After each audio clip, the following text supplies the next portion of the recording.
Lyssara, emissary of the Kythosian Union, maintained her serene posture as a ripple of amusement echoed through the telepathic network.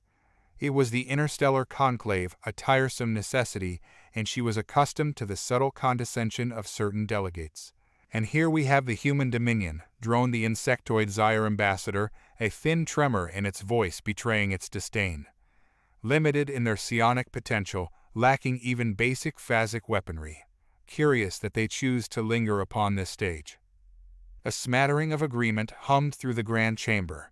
The human delegate, a woman with a practical haircut and tired eyes, merely inclined her head, a flicker of annoyance the only betrayal of her emotions.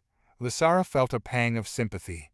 While Kythos valued diplomacy and had made alliances even with non-telepathic races, they held a position of power. Humans were outliers. Days blurred into one another during the conclave.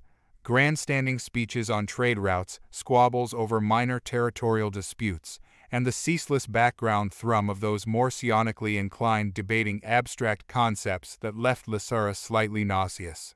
All of it was vital, of course, maintaining the fragile peace of the 7 sectors, but it was so much noise. Then the noise cut out. An urgent summons pulled her from the droning debates and into the emergency council chamber. It was a place she'd never seen used. The mere existence of it was a chilling concept.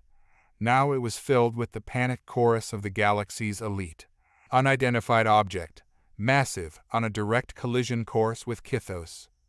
The Voltan representative, its voice usually an indecipherable warble, had taken on a shrill edge. Her heart was a cold lump in her chest. Kythos, her home, the cradle of their civilization, the heart of the interstellar network due to their unique ability to empathize and mediate across vast distances. The loss would be incalculable. Evacuation, she asked, but her own voice sounded thin and hopeless. Impossible, the Zaire ambassador snapped, its chitinous plates clicking in agitation. Kythosian population density timeframe, even with maximum fleet mobilization, we might save a fraction. Despair threatened to drown her. Then a hesitant ripple through the net, barely a whisper amidst the panic. The humans? They are the closest, are they not? Eva swore colorfully as the gasket she'd been patching sputtered out a final gasp of superheated gas. Stubborn, rusty piece of... She kicked the offending pipe, her boot echoing in the cavernous maintenance shaft of the mining vessel Artemis. 3 more days till they'd filled their quota, then it was back to Earth orbit for repairs and some long-overdue shore leave. Eva, the ship's AI chimed in, its voice a soothing counterpoint to her foul mood. Perhaps profanity is not the most efficient way to expedite repairs. Perhaps, she grumbled, wiping grease-smudged hands on her coveralls, but it's highly satisfying. Mining wasn't glamorous. Weeks on end crammed into this glorified tin can, wrestling with recalcitrant machinery, her only company the laconic AI, and those flickering old recordings of a planet she felt further away from with each passing day. Pay was good, though, and someone had to do it. The ship's sensors jolted her out of her grumpy reverie with an ear-splitting alert tone. Grumbling, she switched to the sensor array, expecting another busted thruster or an unexpected micrometeor shower. What she saw made her stomach drop. Incoming object, the AI announced, its usual calm replaced by an edge of electronic urgency. Trajectory analysis confirms it's not an asteroid. It's too damn big.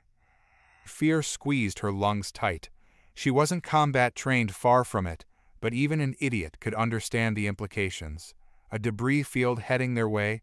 Pirates, this far out in the fringes of human territory? It didn't add up. Incoming transmission, priority override Earth command, the AI stated. She scrambled into the command chair as Earth filled the main screen. Not some faceless duty officer, but Admiral Zhu, grim lines etched into his face that had nothing to do with age. Lieutenant Reyes, his voice crackled over the comms. You and the Artemis are the closest asset available. We've lost contact with the Kythosian colony. His explanation, filled with rapidly calculated trajectories and estimates, hit her like a physical blow. The object she'd spotted wasn't debris, wasn't an attack, it was an extinction-level event, Lieutenant. That rock is on a collision course with the Kythosian homeworld. No. The word burst from her before she could think. No, sir, with all due respect, that's not what we do. Admiral Zhu's face remained impassive, but she saw the strain in the set of his jaw. I understand, Lieutenant. It's not your mission profile. However, the Artemis is the closest. Even with FTL comms, any message will arrive too late for a response from Earth. Kythos, the heart of the diplomatic network, a species known for their serene faces and telepathic abilities. She'd never met a Kythosian, but she'd seen recordings, beautiful, willowy beings, swirling garments filled with color, their voices soft musical echoes in her old classroom vids back on Earth. And now, the Kythosians, she said slowly, they don't fight, do they? No weapons, that's why the Conclave. Their entire species, Lieutenant, are mediators, diplomats. They hold the peace of the sectors together. And that, he gestured helplessly at the screen, the inexorable path of the asteroid glowing an angry red, is heading straight for them. Eva swallowed. What do you want us to do, sir? Anything, everything. Even if you could slow that thing down, buy them a few extra hours, that might be enough for, his voice trailed off, the silence more damning than any pronouncement of failure. The Artemis was a mining ship, built for hauling ore, not for war. But they had engines, a sturdy enough hull, and she was damned good at cobbling together solutions from broken parts. Can't hurt to have a look at the data, sir, she said. It was the least she could do, wasn't it? Analyze the impossible and report back. The Admiral nodded, a flicker of something like hope in his eyes, as he transferred the files. It made her stomach twist with guilt. Eva, the ship's AI, spoke up hesitantly. These calculations, even with maximum engine output, any change in trajectory would be negligible. That object has too much mass. I know, she said quietly, staring at the glowing monstrosity streaking across her screen. But damn it, we have to try something, don't we? Panic thrummed through the telepathic network. It crashed over Lyssara in discordant waves, a sensation she never felt even at the most heated conclave debates. Kythos was going to die. Analysis confirms, the Zaire ambassador announced, the insectoid equivalent of tears shimmering on its chitin. The object's trajectory is unalterable with existing technology. Even assuming instantaneous mobilization of the combined fleets of the sectors, its mass, it would require a weapon of unimaginable power to destroy. She knew that. They all did. Weapons capable of shattering planetoids were the stuff of nightmares from humanity's warring past, long since abandoned. The sectors had thrived under an unspoken agreement of mutually assured destruction. Peace, however precarious, was their only option. But this wasn't an attack, it was a cosmic roll of the dice, and they had lost. A small, insistent murmur cut through the chaos of the council. It was a voice she barely recognized, tinged with desperation. The human delegate. There might be another option. The woman's voice wavered, echoing in the shocked silence. The asteroid, it's passing through a sector patrolled by one of our mining vessels. It's a long shot, but what? The Voltan representative snapped, a discordant blast of static. Can your miners launch missiles? Do you expect those primitive tools to so much as scratch the surface? No, the human delegate said. Her voice was stronger now, a core of steel emerging. But humans, we've spent generations wrestling with asteroids, not to conquer them, but to live alongside them. We might not be able to destroy it, but perhaps we can nudge it, just enough. A ripple of disbelief washed over Lyssara. Nudge it? It was madness. The very idea was preposterous. It was also their only hope. Eva swore under her breath, equations scattering across the screen in a mess that only a fellow engineer could appreciate. The problem wasn't a lack of options, it was an overabundance of absolutely terrible ones. AI, simulate scenario 1, she ordered, her fingers dancing across the holographic interface. A simulation flickered into existence. The Artemis intercepting the asteroid's path, engines blazing at full burn, trying to slow the behemoth down. The effect on the asteroid's trajectory was negligible, was a kind word for it. The ship was barely a pebble against a mountain. Scenario 2. Detonating their onboard explosives against its surface. Still not enough. Scenario 3. 4 variations on a theme. Using the ship itself as a battering ram, deploying their mining lasers to try and vaporize part of the surface, even the desperate notion of trying to slingshot around the asteroid and use its gravity. Eva, the AI said carefully, given current parameters, achieving a trajectory shift significant enough to avoid a Kythosian impact is unlikely. Unlikely, she repeated, the word a bitter echo. Not impossible. Impossible described the knot of dread and guilt twisting in her stomach. They were miners, makers, tinkerers, not damned saviors. The Kythosians. She tried to imagine the graceful beings she'd only seen in recordings, facing the end of their entire civilization. Scenario 5, she said roughly. The AI didn't question the new parameters, simply generating the simulation. This time, the Artemis didn't back down. It flew directly at the asteroid, calculating a point of impact just off-center. Enough to hopefully create not a head-on collision, but a glancing blow. The simulation sputtered out an answer. The asteroid's course changed, a tiny deviation at first, but over vast distances. It just might clear Kythos by a hair's breadth. The Artemis, of course, ceased to exist. Well, she said to the empty command deck, looks like we're going to need a lot more explosives. Convincing the crew had been the hardest battle. They weren't soldiers, but asteroid miners, stubborn, ornery, and scared down to their bones. You're asking us to fly the Artemis to her death? Miller, the youngest of the bunch, sounded like he might throw up. Just so those aliens have a few extra minutes? No way. Eva took a deep breath. Look, I get it. None of us signed up for this. But those people out there, she gestured to the distant blue marble of Earth, a comforting presence even from out here. We owe it to them, to ourselves, to try. I can't ask anyone to do something I wouldn't do myself. Her words seemed to hang in the stuffy air. Taurus, the grizzled old engineer, broke the silence. So what's the plan, Lieutenant? Not if, she noticed. That sliver of hope was all the fuel she needed. She outlined the plan, the bare bones born from those desperate simulations. They'd need to overload the engines, jury-rig every last scrap of explosive on the ship, and time their detonation perfectly as they grazed the asteroid. It was a dance with death, with odds so slim it was almost laughable. But that laughter faded as she looked at her crew's faces. Not a single one had turned away. On Kythos, stunned disbelief slowly gave way to a strange stillness. Lyssara felt it in the silence of the telepathic network, not the chaos of despair, but a cold, focused silence. The humans, the Zaire ambassador's voice was hushed, hesitant. They are transmitting coordinates. It appears they intend to engage the object. Engage? The Voltan delegate echoed, the skepticism heavy in its distorted warble. With what weaponry do they?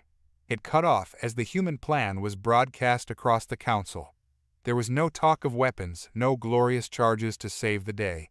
It was a mining ship proposing a calculated act of suicide. Incomprehensible, hissed a reptilian delegate from a notoriously warlike species. Or the pinnacle of courage, Lyssara whispered, a strange calm washing over her. The humans, so limited in their technology, so often ridiculed, they were going to sacrifice themselves. Not to conquer, not even to win, but to simply buy them a sliver of hope. In the face of oblivion, perhaps that was the most potent weapon of all.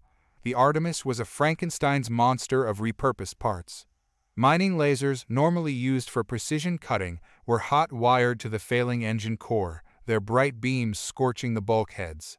Explosive charges meant to crack stubborn ore were lashed together with the kind of frantic improvisation that made Eva proud and more than a little terrified. Her crew moved with quiet determination, the fear a constant background hum to the grim efficiency of their preparations. There were mumbled prayers, a hastily scrawled note left tucked into a vent, tears quickly wiped from sweat-streaked faces. Eva, the AI chimed in, an undercurrent of worry in its usually neutral voice. Current engine output is unsustainable. Structural integrity is likely to fail before we even reach intercept point. Tell me something I don't know, she muttered, wrestling with a control panel that was sparking ominously. "Just get me the trajectory, then we go, even if we're limping." The AI beeped softly, then plotted the course into her display. It was a threadbare path, a desperate gamble against overwhelming odds. But it was there. "All hands," she announced, her voice echoing through the battered ship. "Prepare for final burn. This is it." She heard Miller swear. Torres let out a ragged breath, and a soft chime from the AI that sounded almost like a reluctant salute. Taking the pilot's seat, she felt the Artemis shudder beneath her. This ship wasn't built for this, and neither was her crew. They were explorers of a different kind, used to facing the implacable void and wresting a living from it, not becoming heroes. But the asteroid loomed large now, filling the viewport, no longer an abstract problem, but a monstrous, unstoppable fact. For Earth, she choked out, whether as a battle cry or a prayer, she didn't know. Then she hit the thrusters. The telepathic network on Kythos wasn't silent anymore. It hummed with a cold, electric tension. Each passing moment brought the asteroid closer, its immense shadow already starting to blot out the light of their twin suns. Lyssara felt the despair of her people, the cries of the young, the stoic pleas of the old echoing through her mind. But beneath it pulsed something new, a stubborn, desperate echo. It was the frequency of the human transmission, a single ship broadcasting its trajectory with an audacity that bordered on madness. In the council chamber, the delegates of the other races watched the displays with a mix of horror and morbid curiosity. "They are accelerating? Are they insane?" hissed the serpentine delegate, its hypnotic gaze fixed on the screen. "Insane or incredibly brave," the Voltan delegate replied, its warble filled with static. "Perhaps both." The Artemis was a tiny speck against the backdrop of the monstrous asteroid. It flew unwaveringly, a gnat against a giant. Then its course shifted slightly, the burn of its engines becoming a pinpoint of blinding light. "They've initiated the detonation sequence," the Zaire ambassador said, its voice thick with shock. The pinpoint of light flared, then blinked out. The asteroid continued on its relentless trajectory, seemingly untouched. Then a tremor rippled through the telepathic network. It wasn't born from fear, but an echo of sudden shift. Trajectory has changed." The Voltan's warble was laced with awe. The impossible was happening. The asteroid, as unyielding as fate itself, was moving. Not much, but enough. Just enough. Lyssara closed her eyes, flooded with a mix of relief, grief, and a strange, dawning wonder. The humans, those insignificant humans, had done it. It wasn't a perfect solution. The asteroid would still pass close to Kythos, likely causing devastation, but it was no longer a death sentence. They had been given time. And all it cost was the lives of one tiny, stubborn, magnificently brave crew. The Artemis was gone, vaporized in an eye blink of blinding light. In its wake, the asteroid continued on its path, a cold, implacable behemoth. But its path had changed. Eva was pretty sure she was dead.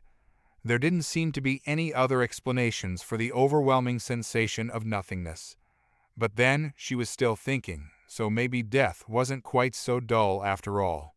"Eva," the ship's AI spoke, sounding strangely muted. "Sensors are picking up anomalous readings. There appears to be an unidentified spatial distortion." She blinked. "Okay, definitely dead then. Even ghosts shouldn't be dealing with space-time problems." "Can you elaborate?" she croaked out, or at least she thought she did. Communication also seemed a bit iffy in the afterlife. "I cannot," the AI responded, then added, somewhat apologetically, "the distortion exceeds any parameters I have encountered or can calculate." Well, that was reassuring. Then she felt it not a thought, not a sensation, but a nudge against something fundamental to her being.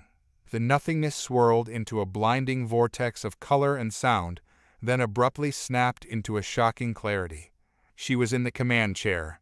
The Artemis was very much intact, although several warning lights were flashing rather insistently.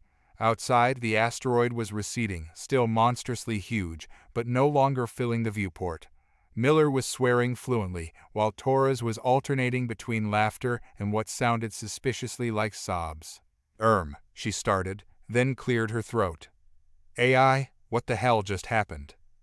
Unknown, it admitted, but there was a new undercurrent to its synthesized voice that sounded suspiciously like awe. It appears the detonation coincided with a previously undetected subspace anomaly. We appear to have phase shifted, for lack of a more precise term. Phase shifted. She repeated the words, rolling them on her tongue. They sounded appropriately science fiction-y. As in, not dead? Correct, the AI confirmed, and likely quite far from our original position, given the distortion. She blinked, mind struggling to catch up. Then she let out a whoop of laughter that bounced off the metal walls. They were alive. It had worked. Not perfectly, maybe, but it had worked. The first message they received after stabilizing was unexpected. It wasn't from Earth, but broadcast on a frequency range so wide it practically screamed, "We come in peace." Eva wasn't sure if peace was the right word after that initial scream, though. The message itself was simple, a single word repeated in hundreds of languages, some familiar, most alien, even to the ship's translation matrix. The word was gratitude. The second message was even more surprising.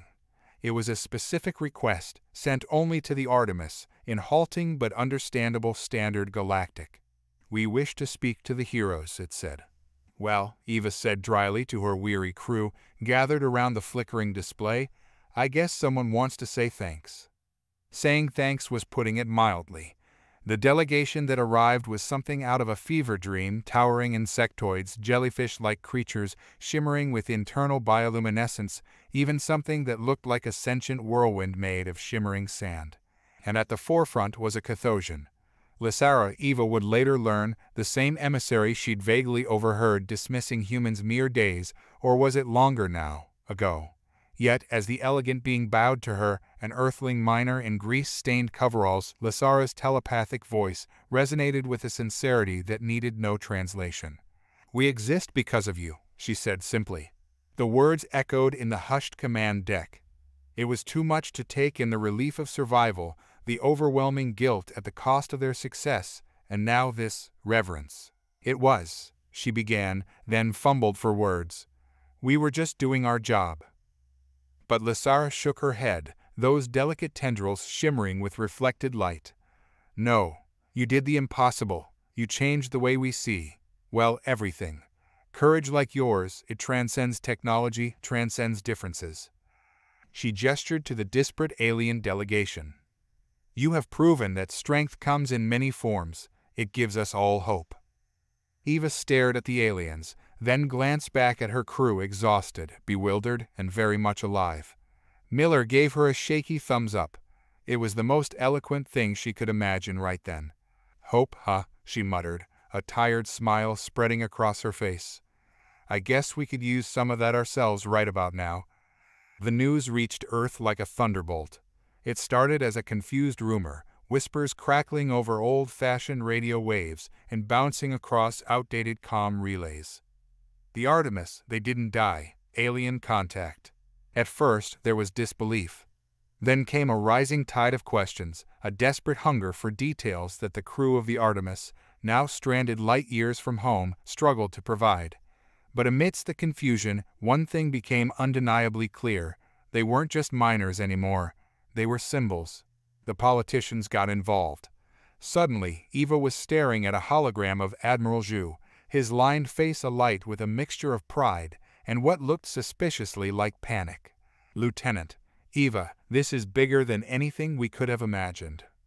He waved a hand, and the image switched to scenes of crowds on Earth cheering, chanting, some faces tear-streaked. "You gave humanity a place in the universe, a reputation, and now we need to figure out what to do with it." She blinked, stunned. "Respectfully, sir, we were just trying to nudge a rock." "I understand that, Lieutenant," Zhu said with a wry twist of his lips. "But the galaxy doesn't seem to care about our intentions, only the results." It was a lot to take in. One moment they were adrift after a desperate gamble, the next they were linchpins in a galactic realignment they only vaguely understood. "We're gonna need a bigger ship," Torres remarked from where he was fiddling with their jury-rigged comms array. and a lot more diplomacy training, Miller added, pale-faced, and looking like he might lose his lunch at the mere thought. Eva surveyed her crew. They weren't heroes, weren't soldiers, just people who did what seemed right, or perhaps what felt least wrong in a crazy situation. And maybe, she thought, that made their actions resonate all the more. It was proof that even ordinary people in a battered old mining ship could quite literally move mountains. Days turned into weeks, then into months. The Artemis was still lost in the depths of space, but no longer alone. Escorting them was a Kythosian vessel, sleek, elegant, completely unlike their patched-together home. It was a strange sort of limbo. The Kythosians treated them with reverence that bordered on discomfort, ensuring every possible luxury for their saviors, as they insisted on calling them. Eva tried to explain that they hadn't done it for recognition, but it seemed like a pointless distinction to the empathic aliens. What made the situation even more bizarre were the broadcasts from Earth.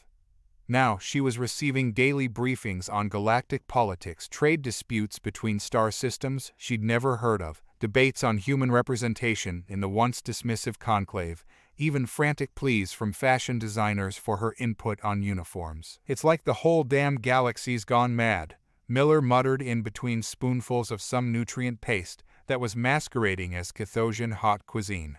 "Mad, or seeing us with fresh eyes," Torres countered. His gaze was distant, focused on something beyond the bulkhead. Maybe those fancy aliens never thought to respect strength that didn't come from a blaster. That hit Eva harder than she cared to admit. They'd shown a kind of courage, yes, but it had been born from desperation. Now that desperation was being twisted into a symbol Earth capitalized on. She started waking in a cold sweat, imagining fleets of human warships emblazoned with the emblem of the Artemis, all under the banner of some jingoistic slogan. One morning, Eva was summoned to the Kythosian bridge. Lyssara awaited her there, not alone, but with an odd assemblage of representatives and ambassador, she presumed, of the Zyre, its segmented shell gleaming, and even a delegate of the reptilian species notorious for their aggression. "Eva, rays of Earth," Lyssara began in her melodic telepathic voice, amplified for the other species, "your actions have fundamentally altered the course of the sectors. Your kind has shown bravery, compassion, a willingness to sacrifice for the greater good." "It was just what we thought was right," Eva said, feeling like it was the 100th time she had uttered these words. "That," the reptilian hissed, surprising her with its fluency in galactic standard, "is what makes it remarkable." The proposal was as unexpected as it was audacious. A new alliance, not based on military might or trade routes, but built upon shared values. Empathy, ingenuity, a desire to protect the vulnerable, Lyssara's voice echoed in Eva's mind. "These are the ideals your actions embody. We propose formalizing this understanding. A beacon amidst the old rivalries, a pact of, well, of hope." Stunned, Eva could only stare. The Zyre ambassador of all species clicked its mandibles in agreement, and the reptilian delegate, a veteran of countless border skirmishes, nodded slowly, its cold eyes focused on her. "It started over an asteroid," she breathed, remembering that monstrous rock. "And now you want to reshape the whole galaxy." "Perhaps," the reptilian hissed, "your kind has finally shown us a better path. Less conquest." Its voice trailed off, seemingly surprised by its own contemplative tone. "Less conquest," Eva echoed. She thought of Earth, its messy, vibrant tangle of cultures and conflicts, where greed and generosity had been locked in a dance since time immemorial. Humans might be newcomers on this big stage, but they weren't innocents. "It wouldn't fix everything," she said slowly, choosing her words with care. "Humans fight too. We always have." "This is precisely why your voice, your sacrifice matters," Lyssara interjected. "It demonstrates a willingness to change, to strive for something better." The Artemis jolted slightly, a signal from the Kythosian ship that they were nearing their destination. Eva walked to the viewport. There, in the shimmering expanse, was Kythos, a testament to both their vulnerability and the resilience they'd discovered through unexpected allies. She turned back to the assembled delegates. They were offering a chance at peace, a shift in perspective. But it was an offer built on a foundation of her crew's gamble with death. Hope was a fragile thing. It could flare bright, and be extinguished just as easily. Yet sometimes even a flicker of it could change everything. "Okay," she said, voice clear. "Let's draw up this alliance of yours. But let's make it about more than just pretty words.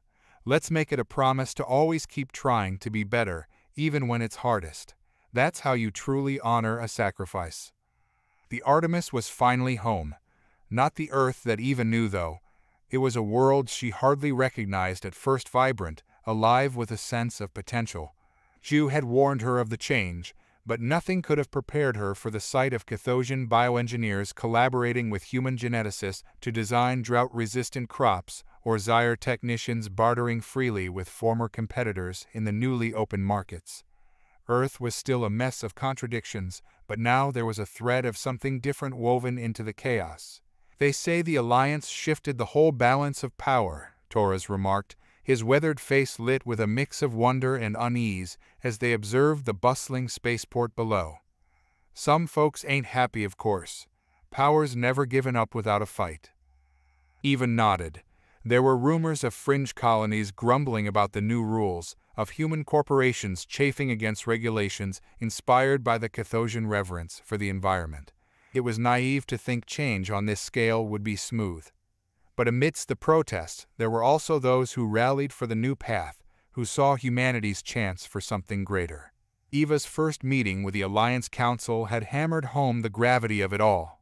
Lyssara, once an ethereal figure from a distance, was now a colleague discussing complex social policies with a disarming blend of empathy and practicality. There was a human counselor now, an academic who was far more comfortable with old books than grand pronouncements, but even her hesitant voice carried a weight that would have been unthinkable before.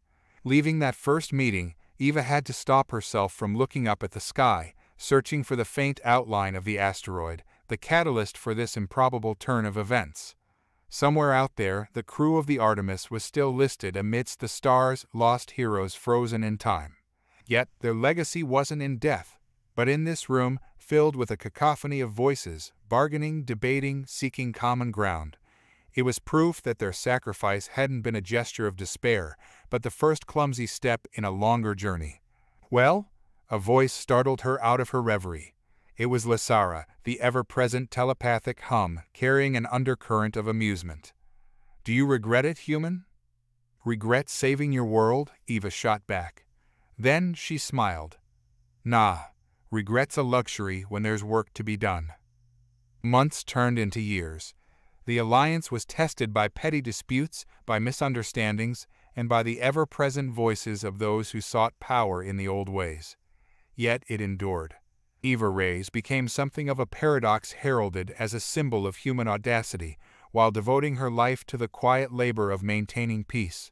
She negotiated treaties, coaxed bitter rivals to sit at the same table, and even on occasion had to outdrink a stubborn Zaire diplomat to break a deadlock. Not exactly mining asteroids, but the principle was still about problem-solving, she often joked. The Artemis was a relic now, its patched hull displayed in a place of honor in the orbital museum above Earth.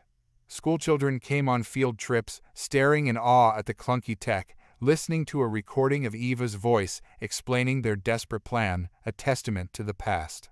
But the past could be a heavy burden. It echoed in the quiet moments, in the faces of her crewmates frozen on commemorative plaques, in the eyes of young recruits eager to emulate them. One such recruit, a bright-eyed kid named Chen, caught her leaving a particularly frustrating council meeting. "Commander Reyes," he said, face alight with hero worship, "when's the next time? When will it be humans out there again, saving the day?" She paused, taking in the kid's earnestness. His question was a familiar one, born from the desire for a simple battle of good versus evil. "Maybe the next time isn't about saving the day, Chen," she said gently. "Maybe it's about preventing the need for saving altogether." Chen frowned slightly, the concept alien to him. She patted his shoulder. "Takes a different kind of courage, kid. Sticking to your principles when it's hard, choosing the long fight over the quick glory. That's the lesson the Artemis really taught us." He considered that for a moment, then nodded. Maybe he didn't fully understand, not yet. But maybe someday he would. The call came when Eva least expected it. Not a panicked plea for help, but an excited hum through the Kythosian-designed comms network that pricked at her old instincts. Unknown object, Lyssara's voice echoed in her mind, touched with something like wonder. Far beyond Alliance territory, behaving erratically. Dread, a sleeping beast, stirred within her. Trajectory? Uncertain. But it's big, very big. The Artemis flashed through her mind, the calculations, the gut-wrenching fear, the way hope had felt like a thin, tattered thread amidst the crushing weight of despair. "Call an emergency council," she said, voice steady, "and alert Earth fleet. It's time to dust off those old mining protocols, I think." Word spread with electrifying speed. The news bulletins crackled with fear, but this time with a sliver of defiance mixed in. They had faced the unknown once and survived. This wouldn't be a desperate gamble, it would be a calculated risk, taken with newly gained knowledge and a hard-won unity. The council convened quickly. No posturing this time, no hesitation. A battle fleet wouldn't be the answer. Earth hadn't invested in planet-scorching weaponry after the Alliance, but they had ships cobbled together from asteroid deflection tech and reinforced with Zyre alloys. On board the flagship, the Horizon, Eva stood beside Captain Patel, his face serious, yet lacking the terrified uncertainty of those who had first heard of the asteroid. They had protocols now, the legacy of that old, hopeless act. "Think this is it, Commander?" Patel asked, fixing her with a steady gaze. "The big test?" "Could be," she admitted, surprised by the calm in her own voice. "Or could be a false alarm. But one way or another, we won't go blindly into the dark again." The object wasn't an asteroid. That became clear as they approached, monitors crackling with sensor data. It wasn't natural, but artificial. Colossal, a structure dwarfing any space station humanity had ever constructed, and it was on a path that skirted dangerously close to a newly established outpost on Proxima Centauri. "A weapon?" Patel breathed the word, his hand clenching on the command chair. "Unclear," Eva said. "Scans are picking up massive energy signatures, but not in a configuration consistent with, well, with any weaponry we've encountered." Lyssara's worried voice cut in through the telepathic network. "There is life aboard, or at least energy signatures indicative of sentient beings. Thousands of them." The silence fell heavy on the bridge. Thousands of unknowns hurtling through space on a structure that defied understanding. Hostile, explorers, refugees. "Hail them," Patel ordered, jaw set. "All frequencies." The comms officer turned pale. "No response, sir. It's like they can't hear us." Eva felt a chilling sense of recognition. The Artemis, shouting into a void that seemed to stretch forever until that impossible moment. But they couldn't hesitate now, not like before. "Let's move into position," she said, voice clear. "We may not need lasers, but we'll use what we have. Prep those deflection engines." The Horizon and its hastily assembled fleet weren't an armada, but a group of ships built on ingenuity. They positioned themselves in a path of the behemoth, the combined hum of their repurposed mining engines a defiant note in the cosmic void. The unknown structure loomed closer, its sheer size blotting out the stars. Then, with a lurch, it swerved, not by much, but enough. Enough to miss the Proxima colony by a breath. The ships maintained their formation, ready for another pass should it be needed, but there was none. The behemoth sailed on, a silent leviathan disappearing into the uncaring blackness. Patel's voice faltered, "Did we just?" "I think so," Eva whispered, not sure whether to laugh or cry.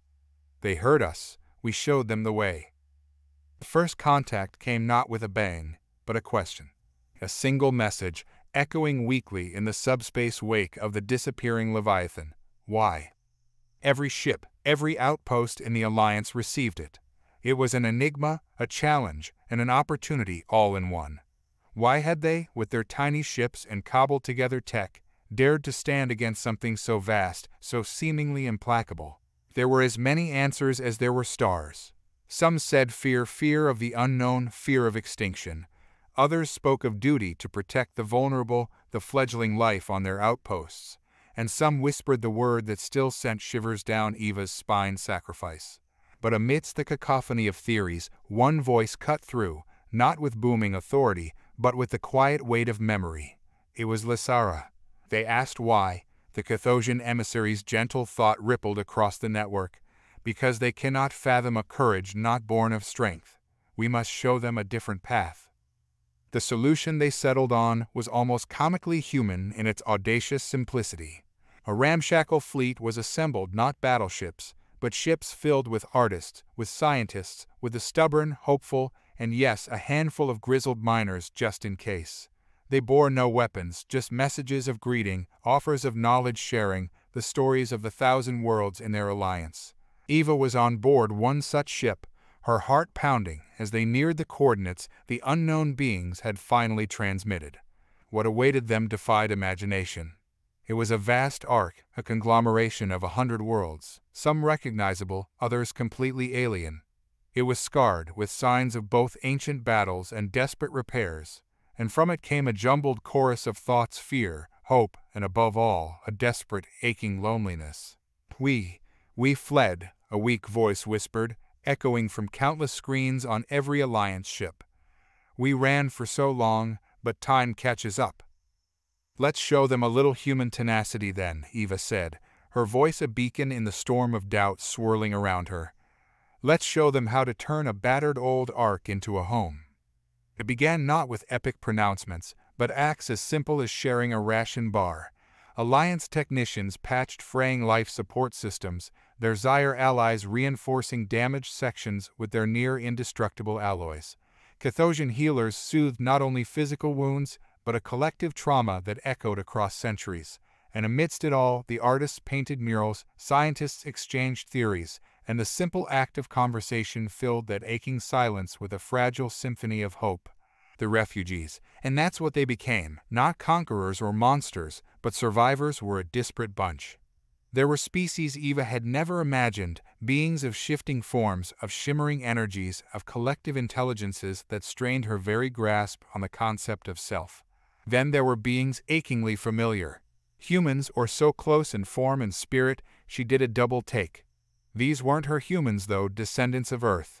They were another branch, a distant echo of the same messy, resilient species that had clawed its way to the stars from different corners of the galaxy. Well, that's awkward, Taurus, ever the pragmatist, remarked when the news broke on the ship. Awkward, maybe, Eva said thoughtfully, or maybe it's the most hopeful thing yet. Proof we're not as unique as we thought. Proof we're not alone in this. It wasn't easy. There were the zealots among the refugees, those who had clung to the old hierarchies of power.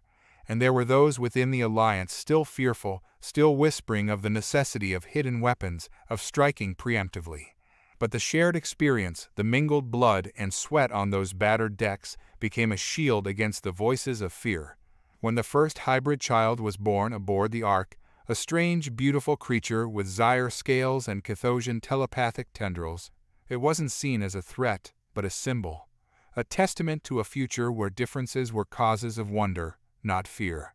Eva stood on the observation deck, gazing as the Ark slowly transformed. Gardens bloomed where wreckage had once littered the surface. The harsh glow of emergency lighting was replaced by a patchwork of bioluminescence and solar panels, born from collaboration. It was still a scar in space, but a healing one.